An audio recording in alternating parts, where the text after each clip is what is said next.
Assalamualaikum warahmatullahi wabarakatuh. Apa kabar kalian semua? Semoga sehat selalu dan diberikan lindungannya oleh Tuhan Yang Maha Kuasa. Pada kesempatan kali ini kita akan membahas mengenai perkembangan jalur laut di Indonesia yang merupakan bagian dari bab Indonesia sebagai poros maritim dunia yang ditujukan untuk kelas 11 SMA.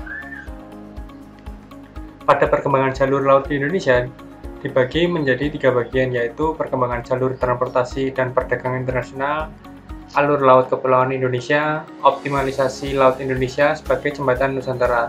Tapi pada kesempatan kali ini kita hanya fokus kepada 2 subbab dulu, yaitu perkembangan jalur transportasi dan perdagangan internasional di Indonesia dan alur laut kepulauan Indonesia. Ya, kita mulai dari perkembangan jalur transportasi dan perdagangan internasional di Indonesia. Indonesia dengan lautnya yang luas berperan penting bagi pelayaran dunia. Laut Indonesia menjadi bagian dari jalur perdagangan dan pelayaran internasional. Indonesia menjadi tempat persinggahan atau transit para pedagang. Mereka bertransaksi dengan penduduk, khususnya di daerah pesisir, yang menjadi tempat pelabuhan, kemudian memberi keuntungan ekonomi secara luas. Hubungan dagang dengan bangsa lain seperti Tiongkok, India, Arab, dan bangsa Eropa telah terjalin pada zaman Kerajaan Nusantara. Pemanfaatan wilayah laut Indonesia sebagai jalur perdagangan sudah dilakukan pada masa Kerajaan Nusantara, masa kolonialisme, serta masa awal kemerdekaan hingga kini. Berikut penjelasannya. Pertama, ada masa Kerajaan Nusantara. Pada masa perkembangan Hindu-Buddha di Indonesia, Selat Malaka menjadi jalur penting bagi pelayaran dan perdagangan di Nusantara atau Indonesia. Ramainya jalur pelayaran di Selat Malaka mendorong munculnya pelabuhan-pelabuhan penting di sekitarnya, seperti Samudra Pasai, Malaka, dan kota Cina, atau yang bisa disebut dengan Sumatera Utara sekarang. Semakin terbukanya jalur perdagangan Selat Malaka mendorong perkembangan jaringan perdagangan Nusantara yang melewati Laut Jawa hingga Kepulauan Maluku. Secara tidak langsung, jaringan ini terhubung dengan jaringan perdagangan dunia. Komoditas yang diperdagangkan antara lain rempah-rempah seperti kayu manis, cengkeh, dan pala. Kegiatan pelayaran dan perdagangan Laut Nusantara mencapai puncaknya pada zaman Sriwijaya pada abad ke-7 hingga abad ke-11. Sriwijaya memiliki armada laut yang kuat. Sriwijaya berhasil mengendalikan wilayah laut sekitar Pulau Sumatera, Jawa, hingga wilayah Malaysia dan Kamboja. Kejayaan maritim Sriwijaya diakui oleh dunia. Sriwijaya makmur karena berhasil menguasai jalur laut yang melintasi Selat Malaka. Jalur pelayaran Sriwijaya terhubung dengan jalur pedagang Arab. Kejayaan kerajaan Sriwijaya kemudian diikuti oleh kerajaan Majapahit dan kerajaan lain di Nusantara. Berikutnya mengenai perkembangan jalur transportasi pada masa kolonialisme. Sekira abad ke-15, bangsa-bangsa Eropa mencoba menguasai wilayah Indonesia atau Nusantara. Portugis yang mempunyai kemampuan maritim kuat melakukan ekspansi pertama kali ke Indonesia atau Nusantara. Portugis berhasil menguasai Malaka sebagai pelabuhan penting pada tahun 1512. Portugis kemudian mengambil bagian dalam konflik kerajaan di Nusantara. Portugis membuat perjanjian dengan Kerajaan Sunda pada tahun 1522. Kerajaan Sunda menggandeng Portugis untuk melawan Kesultanan Demak, menguasai pelabuhan-pelabuhan di pantai utara Jawa. Setelah itu, pada penjajahan Belanda, berhasil menguasai maritim lewat perusahaan dagangnya yaitu VOC yang didirikan pada tahun 1602. VOC berhasil mendominasi wilayah Nusantara dan menjadi perusahaan terbesar di dunia dengan sekira 4.785 kapal yang dimilikinya. Selama hampir 2 abad, VOC menguasai perdagangan Asia dengan armada lautnya.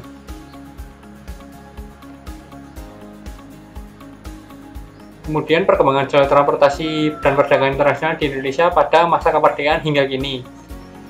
Indonesia memperjuangkan konsep negara kepulauan dengan mengeluarkan Deklarasi Juanda. Deklarasi ini dicetuskan Perdana Menteri Insinyur Haji Juanda Kartawijaya pada 13 Desember 1957. Deklarasi Juanda merupakan pernyataan kepada dunia bahwa Laut Indonesia adalah termasuk laut sekitar, di antara dan di dalam kepulauan Indonesia, menyatu menjadi satu kesatuan kedaulatan wilayah negara kesatuan Republik Indonesia.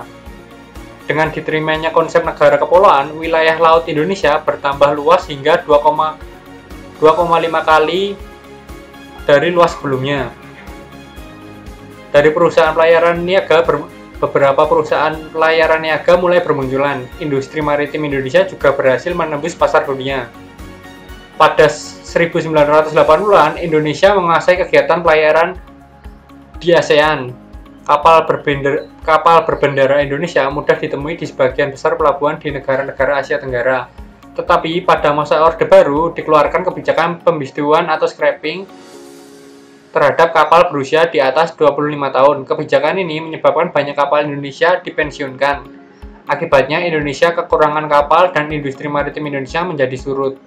Kapal-kapal asing kemudian mengisi kekurangan jumlah kapal sehingga pelayaran asing mendominasi industri maritim Indonesia.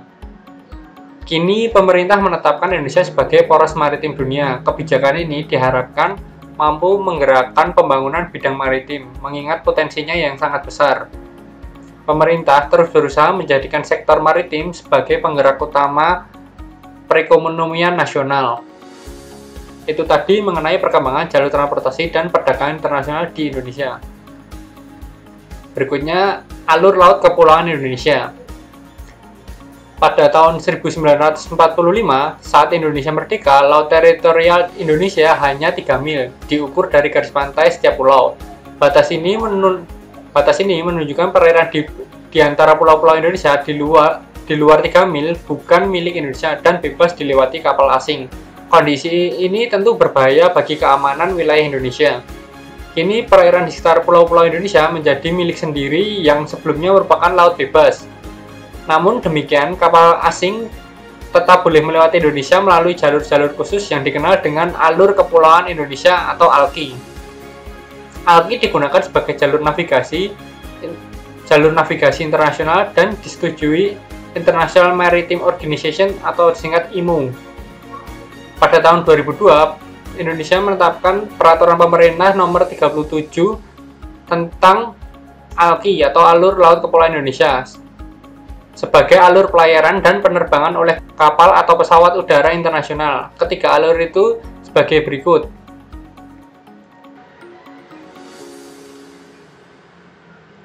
ALKI 1 meliputi Selat Sunda, Selat Karimata, Laut Natuna, hingga Laut Cina Selatan. Kemudian ALKI 2 meliputi dari Selat Lombok, Selat Makassar, hingga Laut Sulawesi. Nah, sedangkan untuk ALKI 3A dibagi menjadi 4, yaitu ALKI 3B, ALKI 3C, ALKI 3D, dan ALKI 3E. Rute ALKI 3A itu dibagi menjadi 4 tujuannya, yaitu pertama kita akan membahas tujuan ALKI 3B dari Samudra Pasifik lalu menuju Laut Maluku, kemudian ke Laut Seram hingga ke Laut Banda dengan tujuan Laut Hindia melalui Selat Leyte. Sedangkan untuk ALKI 3C itu jalurnya hampir sama, tapi dengan tujuan bukan Laut Hindia, melainkan Laut Arafuru.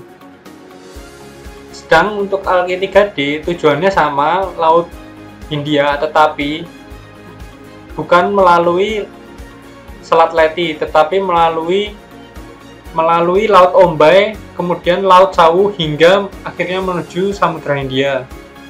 Sedangkan ALKI 3E tujuannya adalah Samudra Hindia ke Laut Sulawesi, yaitu melalui Samudra Hindia, Laut Maluku, dan sampai di Laut Sulawesi. Penetapan ALKI dimaksudkan agar pelayaran dan penerbangan internasional dapat berjalan tanpa terhalang oleh perairan dan ruang udara teritorial Indonesia. ALKI berperan penting bagi pelayaran dunia. ALKI dilalui kapal-kapal yang membawa sekiranya hampir 45% dari total nilai perdagangan dunia. Indonesia dengan posisi yang strategis seharusnya dapat memanfaatkan ALKI sebaik-baiknya. Untuk dapat memanfaatkannya, Indonesia perlu memiliki pelabuhan-pelabuhan transit bagi kapal-kapal internasional yang melintasi ALKI. Penetapan ALKI mendukung program pemerintah yang berupaya menjadi Indonesia sebagai poros maritim dunia. Itu tadi penjelasan dari ALKI. Terima kasih. Sekian penjelasan mengenai perkembangan jalur laut di Indonesia. Mohon maaf bila ada salah kata. Saya ucapkan terima kasih atas perhatiannya. Assalamualaikum warahmatullahi wabarakatuh.